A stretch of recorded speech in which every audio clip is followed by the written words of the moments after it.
Hello and welcome to the next stop on the Spirit of Fire blog tour. And today we are with Reading Away the Days, being hosted by Megan McDade. Thank you, Megan, for having me today on your blog. And thank you to all the viewers and people in the Reading Away the Days audience that are checking this out. I really appreciate it and thought it'd be a little fun to do the interviews on video. Just do a little bit of a different format to make it a little interesting, and hopefully you get to know a little bit more about myself and my work and kind of what I'm about. And so Megan provided me some questions, and so we'll get right to them without delay. Can you tell me a little bit about yourself and how you got into writing? Well, as far as myself, I mean, I'm very much down to earth, sort of live and let live type of person. I have a variety of interests. I've done a lot of interesting things, from working in a cancer research lab to trying to develop an independent record label. So I've done a lot of things over the course of my life. But above and beyond all, I'm definitely the sort of person that is just your basic red meat and rock and roll sort of guy. So as far as as what I did to get into writing.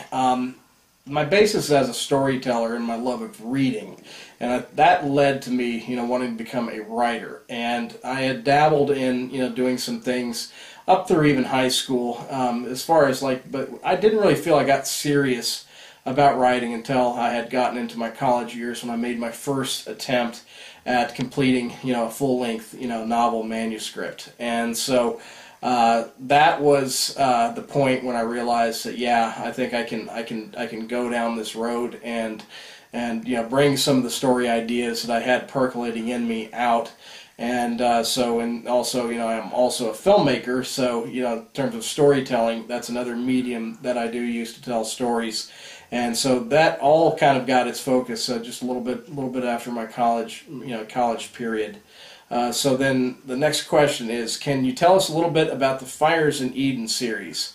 This is a fun one, and it is epic fantasy, but it involves an ensemble cast of characters from the modern day that you meet in Book 1, Crown of Vengeance. And one night at various points around the city that they're in, which is actually Lexington, they get enshrouded in real thick mist, and when the mist parts, they find themselves in this other world, which is called Ave, and they are in two different lands. One is kind of based on the Iroquois, and one's based on the Anglo-Saxons, and both lands are being invaded by about to be invaded by the same enemy. And so, right from the beginning, they're put right at the cusp of a war. So kind of the Fires in Eden series is kind of about why are they there in that world, what's happening in that world, who's the unifier, who's the figure that's kind of driving this.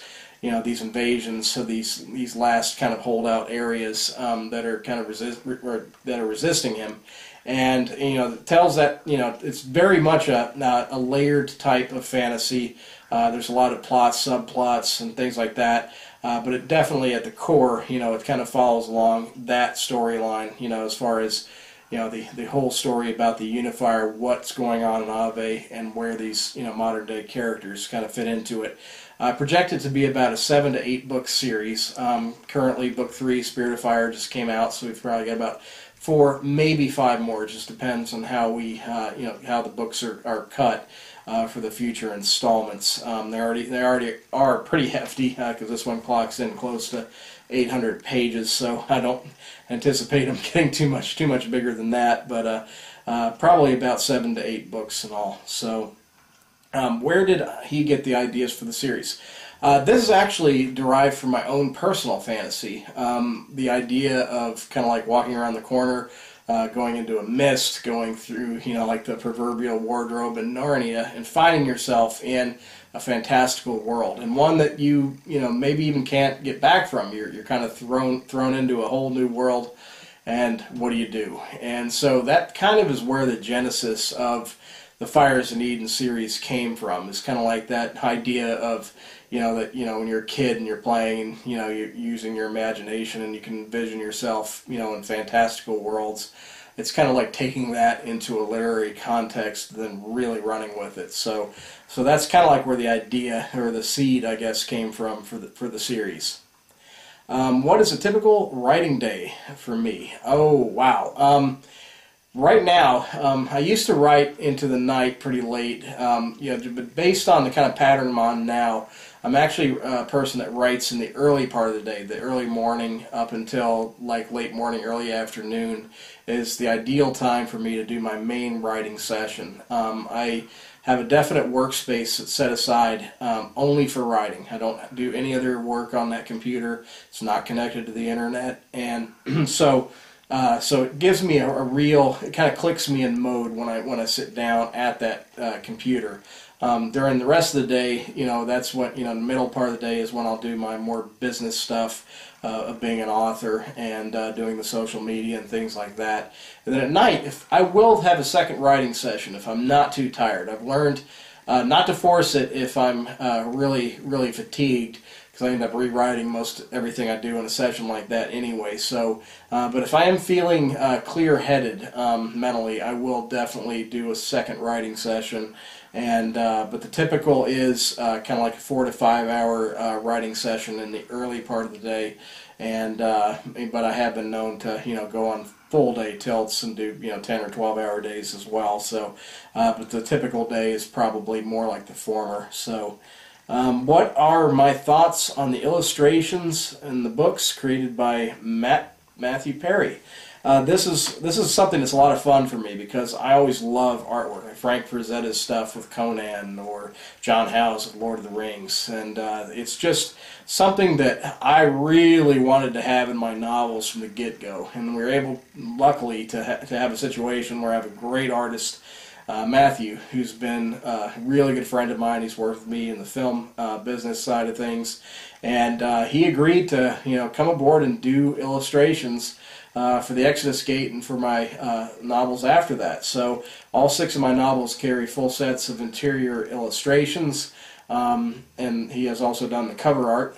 His cover art for The Seventh Throne, which is the 3rd book in the Rising Dawn saga, was actually voted first place in the 2011 Tor.com Reader's Choice Awards poll. So, so Matt's getting more recognition for his work, which is great, and I love it. I mean, I don't ever want to box Matt in too much as far as like give him too tight of parameters. So the artwork that you see from Matt is actually what he sees, in terms of reading the sections of the book, talking to me, getting some historical background if it, the scene involves something that's based on something historical, the context, things like that. After, the process is pretty fun.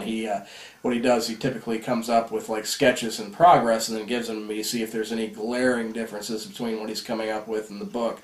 That way he doesn't get too deep into it and do like what he did with Storm Guardians, where he actually rendered a one-headed dragon for a dragon that's very specifically in the book is a 3-headed dragon, and so we're very careful about things like that now, and so I do give him feedback in progress, and but I don't try to steer him too much on what he's doing, because he's got a really good eye for artwork. He's also a filmmaker, so his artwork tends to have some really nice perspectives and angles in terms of how you're viewing the scene and the composition of it.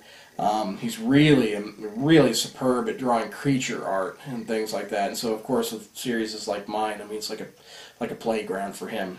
He's got a very literary background as far as like he's a very avid reader. He's a big Stephen King fan, so he's more into that vein of things as a reader, but he definitely connects with what I'm doing, and more often than not, he comes pretty close to what I'm seeing in my head. I mean, there are times where I see something maybe a little differently than he does, but it's a case of you let people do what they're good at doing, and so when Matt creates like a set of artwork, I want it to have his his stamp on it as an artist. So so he's it's been a real privilege, and we've got a real nice growing body of artwork that just keeps growing with every new book release. And I think people, when they see the full collection, I think they'll come to appreciate what Matt has done for this book series. And I think for the readers, it's just been a blast, and it gives them a lot of wonderful extra content that you don't find in a lot of series, not nearly to this degree, certainly. So so that's something that's a lot of fun for me, and I do enjoy and appreciate the question, because I do enjoy talking about Matt and his artwork, and I can't say enough about how much I appreciate what he does. So the next question is, why should we read the Fires in Eden series in 3 words? That's an easy one for me. An epic adventure. So yes, I invite all readers to come with me on an epic adventure, and that's why I think you should read it. And Megan has given me some fun questions and to respond to. So these may be a little bit different. Which book does he wish he has written, and why? Well, I've written one big series set in the modern day with the Rising Dawn saga. I've written one set in a medieval kind of setting, with Fires in Eden series. As far as the two go, we've covered present and past in a way. So I think the next big series that I'd like to tackle would be like a space opera. Not hard science fiction. There's plenty of good writers that do a great job on things that are incredibly accurate, and scientific, principle. But for me, and it's the movie that inspired me to become a filmmaker was actually the Star Wars stuff. I mean, in the film side of things, that was the epic movie stuff that really got me going. And of course, Star Wars is just the pinnacle of space opera. So. I guess to use a term that it's like more fantasy and set in space. But I think that would be the next big series I'd like to do, just to have something kind of complete the triad, past, present, and future between all of my work. So that would be a lot of fun. Okay. If he could invite 2 characters from any books to dinner, who would it be and why? All right. I'd have 2 dinners, because there's 2 entirely different modes here. One would be Gandalf from Lord of the Rings, and that's simply because I think Gandalf would be just an amazing guest to just sit down and talk to, and the kind of larger, issues in life kind of questions that I always agonize over, and the kind of things that I always am interested in, Gandalf being what he is, I think would have some reassuring answers to some of the questions that I have a really hard time with. So I think for me that would be very therapeutic in a lot of ways, to have a kind soul like Gandalf, who has been there since the beginning, so to speak, answering a few things for me. And so I take on a little bit more of a serious tone. Now, for the fun tone, I'm going to go to one of actually my fellow 7-Star Press writer, Stephen Shrewsbury. I think it would be an absolute ball to hold a backyard outdoor barbecue with Garias Legal. I think it would be an absolute fun thing. Garias is over 700 years old in Stephen's story. He's very Conan-esque in a way. He's kind of like a larger-than-life kind of figure, heroic. He's a tremendous warrior. He's no frills. He's definitely, I'll tell you what he's thinking at any given time. But I think he'd be an absolute blast to have, just to have a beer and bratwurst sort of big barbecue kind of fun day in the midsummer with. And I think that, I definitely have to invite Steve Shrewsbury, too, for that one. But I think that would be a whole lot of fun. So for the introspective side of me, Gandalf. For the fun side of me, we'll go with Garias Legal. So I guess I have something about characters with G names. My favorite genre to read and why? Well, fantasy, without question. What I can do in the modern day is urban fantasy. What I would like to do in the future might be, space opera or fantasy, set in a space setting. Fantasy's always been at my core, because it really can kind of transcend the boundaries of the mundane. It can kind of transcend science even itself. It's very much a transcendent genre that really does have no boundaries. It really has an infinite kind of quality to it that you really don't know. You really can't put it in a box, and you really can't say that everything that's going to happen in somebody's fantasy novel, because it is unbounded, and it really does have no limits. So I would have to say for the genre, fantasy for sure. If I was stranded on a desert island, what 3 books would I wish I had with me to keep me sane and entertained till I was rescued? And it can't be my books. Well, no, I'm definitely not that vain, so don't worry about that. I wouldn't have selected probably my own books anyway. But I'll go with a few. I mean, like I said, the things that got me in the beginning, if I had to, just limit it to 3 books on a desert island, we'll go with The Last Battle by C.S. Lewis. Reason is because it is quite possibly the most satisfying, upbeat, triumphant conclusion to a fantasy series that I have ever read, bar none. And just such a satisfactory, wonderful, just elating ending. And so The Last Battle for me would help keep my spirits up a bit. And The Silmarillion by J.R.R. Tolkien, and because I can only pick one book, so I can't pick the entire trilogy to take with me, but I want something from Tolkien, and I think it'd be fun because for me the Silmarillion is something that I love to dig into from time to time. I like to revisit it.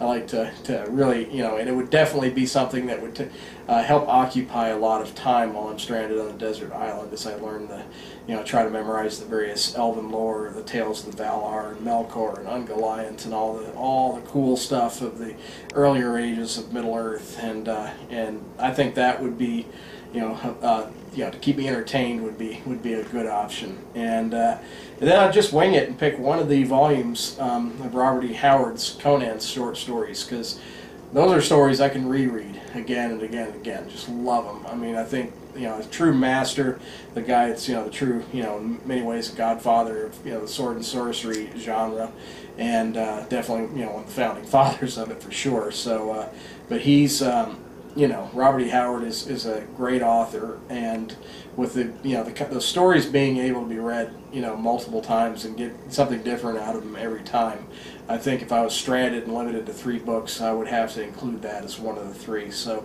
that gives you Last Battle, Silmarillion, and a volume of Conan short stories, I think, for keeping me entertained while I'm waiting to be rescued. And hopefully it won't take too long to get rescued. But thank you very, very much.